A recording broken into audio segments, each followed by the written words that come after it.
آج یہ احمد فراز کی غزل لے کر حاضر ہوا ہوں کہ وحشتیں بڑھتی گئیں ہجر کے آزار کے ساتھ، وحشتیں بڑھتی گئیں ہجر کے آزار کے ساتھ، اب تو ہم بات بھی کرتے نہیں غمخار کے ساتھ، اب تو ہم گھر سے نکلتے ہیں تو رکھ دیتے ہیں طاق پر عزت سادات بھی دستار کے ساتھ، اب تو ہم گھر سے نکلتے ہیں تو رکھ دیتے ہیں طاق پر عزت سادات بھی دستار کے ساتھ، اس قدر خوف ہے اب شہر کی گلیوں میں کہ لوگ، اس قدر خوف ہے اب شہر کی گلیوں میں کہ لوگ چاپ سنتے ہیں تو لگ جاتے ہیں دیوار کے ساتھ، ہم کو اس شہر میں تعمیر کا سودا ہے جہاں، ہم کو اس شہر میں تعمیر کا سودا ہے جہاں لوگ معمار کو چن دیتے ہیں دیوار کے ساتھ، شہر کا شہر ہی ناصح ہو تو کیا کیجیے گا، ورنہ ہم رند تو بھڑ جاتے ہیں دو چار کے ساتھ، جو شرف ہم کو ملا کوچے جانا سے فراز، سوئے مقتل بھی گئے ہیں اسی پندار کے ساتھ، وحشتیں بڑھتی گئی ہجر کے آثار کے ساتھ۔ بھئی ہجر کے آثار جب گزرتا ہے نا کسی پر، ہجر جب ایک لمبی مدت تک جب ہجر طاری رہے تو اس میں جو آزار، جو اذیت گزرتی ہے دل و جاں پر، تو وحشتیں جو بڑھتی جاتی ہیں اس کے ساتھ ساتھ، تو اب تو ہم بات بھی کرتے نہیں غمخوار کے ساتھ۔ اب تک تو یہ تھا کہ ہم اب تک غمخوار کے ساتھ جو میرا غم بانٹتا تھا اس کے ساتھ بات کر کے اپنا دل ہلکا کر لیتے تھے، لیکن جب وحشتیں اپنے قابو میں تھیں، لیکن وحشتیں اس قدر بڑھ چکی ہیں ہجر کی بنا پر، محبوب سے جدائی کے بنا پر،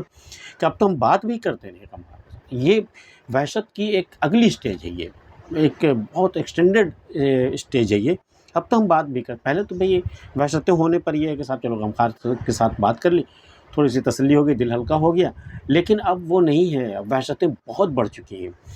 کہ اب تو ہم بات بھی کرتے نہیں غمخوار کے ساتھ۔ اسی کے تعلق سے ایک اور شعر ہے، پتہ نہیں کن کا ہے، کہ یہ دیکھیے کہ جو جنوں کا ذکر ہے اس میں، کہ جنوں کا ایک منزل تو یہ ہو کہ لوگ اسے زندہ میں قید کر دیتے ہیں، الگ سے جا کے کسی کہیں قید کر دیتے، باندھ دیتے، کسی کمرے میں اسے قید کر دیتے ہیں، اور اس سے وحشی کی سب سے پہلے کوشش ہوتی ہے کہ دروازہ زندہ جو ہے وہ کھل جائے، یا وہ کھول دے تاکہ وہ آزاد ہو کے پھر باہر پھرے اور اپنی جنون کے مطابق وہ پھر دوڑے پھرے اور صحرا کی سیر کرے۔ ایسا ایک جنون کی یہ بھی ایک کیفیت ہوتی ہے کہ زندہ کا دروازہ جیسے بھی ہو کھل جائے، لیکن اس شعر میں ایک اس سے بھی آگے کا ایک اسٹیج ہے کہ جوش جنوں میں وہ تیرے وحشی کا چیخنا، جوش جنوں میں وہ تیرے وحشی کا چیخنا، بند اپنے ہاتھ سے در زندہ کیے ہوئے۔ یہ دیکھیے جنون کی کون سی کیفیت ہے، یہ وحشت کی کون سی کیفیت ہے کہ اب در زندہ بھی خود اپنے ہی ہاتھوں بند کیے ہوئے ہیں۔ اس شعر کا ہر لفظ اپنے آپ میں ایک اعلان ہے، اس کو بتانے کی یا سمجھانے کی ضرورت نہیں ہے، یہ خود اپنا معنی خود ہی اعلان کر رہا ہے یہ۔ بہرحال وحشتیں بڑھتی گئیں ہجر کے آزار کے ساتھ، اب تو ہم بات بھی کرتے نہیں غمخوار کے ساتھ، اب تو ہم گھر سے نکلتے ہیں تو رکھ دیتے ہیں طاق پر عزت سادات بھی دستار کے ساتھ۔ اب ہم گھر سے نکلتے ہیں تو اس کی فکر نہیں کرتے کہ ہمارے جو اسلاف تھے، جو ہمارے کارنامے تھے، جو وہ کر کے گئے، ان کی جو عزت سادات تھی، اس کا کیا حشر ہوگا اگر ہم گلیوں میں لے کر کے انہیں نکلیں، بازار میں لے کے نکلیں، اور ان کے دستار کو بھی، یا اپنے دستار کو بھی لے کے، اپنی پگڑی کو بھی، اپنی عزت کو بھی لے کر کے ہم نکلیں، تو کیا حشر ہوگا مجھے پتہ ہے۔ اس لیے میں جب گھر سے نکلتا ہوں تو ان سب چیزوں کی پرواہ نہیں کرتا، گھر میں بھی عزت سادات کو بھی رکھ دیتا ہوں اور اپنے دستار کو بھی رکھ دیتا ہوں، اب جو ہونا سو ہو جائے۔ اب تو ہم گھر سے نکلتے ہیں تو رکھ دیتے ہیں طاق پر عزت سادات بھی دستار کے ساتھ، اس قدر خوف ہے اب شہر کی گلیوں میں کہ لوگ، اب شہر میں اس قدر خوف پھیل چکا ہے، چاپ سنتے ہیں تو لگ جاتے ہیں دیوار، کوئی چاپ، کسی کے قدموں کی آہٹ جب سنائی دیتی ہے نا تو لوگ مارے ڈر کے دیواروں سے جا کے چھپک جاتے ہیں، چاپ سنتے ہیں تو لگ جاتے ہیں دیوار کے ساتھ، پتہ نہیں کیا ہوگا، پتہ نہیں کیا ہونے والا ہے۔ یہ شاعر کا شاعر، ہر شاعر کا یہ عالم ہے، اس قدر خوف ہے اب شہر کی گلیوں میں کہ لوگ چاپ سنتے ہیں تو لگ جاتے ہیں دیوار کے ساتھ، ہم کو اس شہر میں تعمیر کا سودا ہے یہاں، اب مجھے ایک جنون سوار ہوا کہ میں اس شہر میں جا کے تعمیر کروں گا، اپنی عمارت میں وہاں بنواؤں گا کہ لوگ معمار کو چن دیتے ہیں دیوار کے ساتھ، جہاں لوگ بنانے والے کو، جو ان کے جو معمار ہیں، جو بناتے ہیں گھر و دیوار، انہی کو چن دیتے ہیں دیوار کے ساتھ، جیسا انارکلی کو چن دیا گیا تھا دیوار کے ساتھ، اسی طرح زندہ جو ہے وہ معمار کو چن دیا جاتا ہے۔ لیکن مجھے سودا ہوا ہے، مجھے جنون، ایک شوق ہوا ہے کہ میں اسی شہر میں جا کے تعمیر کروں گا، ہم کو شہر میں تعمیر کا سودا ہے، جہاں لوگ معمار کو چن دیتے ہیں دیوار کے ساتھ، شہر کا شہر ہی ناسا ہے تو کیا کیجیے گا، ورنہ ہم رند تو بھڑ جاتے ہیں دو چار کے ساتھ۔ اتنے سیریس اشعار کے بعد ایک ہلکا سا شعر آیا ہے کہ جب پورا شہر ہی ناسا سے بھرا، نصیحت کرنے والوں سے بھرا پڑا ہو تو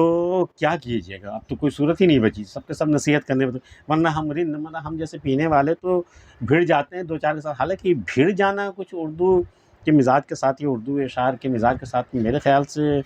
پوری طرح مطلب فٹ نہیں بیٹھ رہا، لیکن چونکہ شاید ان کے پاس کوئی اور ترکیب نہ ہو، اور چونکہ رند کی بات ہو رہی ہے تو بھڑ جانا، چلو ایک تو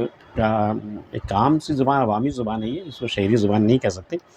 ورنہ ہم رند تو بھڑ جاتے ہیں دو چار کے ساتھ۔ اگر دو چار ناسے ہو تو ہم تو خیر اس کو ٹھکانے کر لگا دیتے ہیں، لیکن یہ تو پورا شہر کا شہری ناسے بنا ہوا، تو ہم کیا کرتے ہیں اس کو، کوئی نہیں کر سکتا، کچھ نہیں کر سکتے۔ جو شرف ہم کو ملا کوچہ جانا سے فراز، کوچہ جانا میں جو عزت مجھے ملی، جو شرف مجھے ملا، یا ہو سکتا ہے یہ طنز کے طور پہ یہ کہا جا رہا ہو کہ جو سنگ باری مجھ پر ہوئی کوئے یار میں، اور جو ذلیل ہو کر کے ہم نکالے گئے، شاید اسی کو کسی دل جلے نے اپنا شرف کہا ہے، اپنی عزت سمجھا ہے۔ جو شرف ہم کو ملا کوچہ جانا سے فراز، سوئے مقتل بھی گئے ہم اسی پندار کے ساتھ، ہم اسی غرور کے ساتھ سوئے مقتل، قتل ہونے کی جگہ پر جو ہم گئے، اسی پندار کے ساتھ گئے، اسی غرور کے ساتھ گئے کہ جب ہم سب کوچہ جانا میں جس غرور سے ہم جاتے تھے، اسی غرور سے ہم سوئے مقتل بھی اسی پندار کے ساتھ ہم گئے۔ جو فیض نے بھی کہا نا کہ مقام فیض کوئی راہ میں جچا ہی نہیں، جو کوئے یار سے نکلے تو سوئے دار چلے۔ احمد فراز کی یہ غزل آپ کو کیسی لگی ہمیں بتائیے گا، اور اگر آپ نے ہمارا چینل سبسکرائب نہیں کیا ہے تو ایسی چیزیں سننے کے لیے سبسکرائب کر لیجیے گا۔ ملتے ہیں پھر کسی اگلی ویڈیو میں، تب تک کے لیے اللہ حافظ۔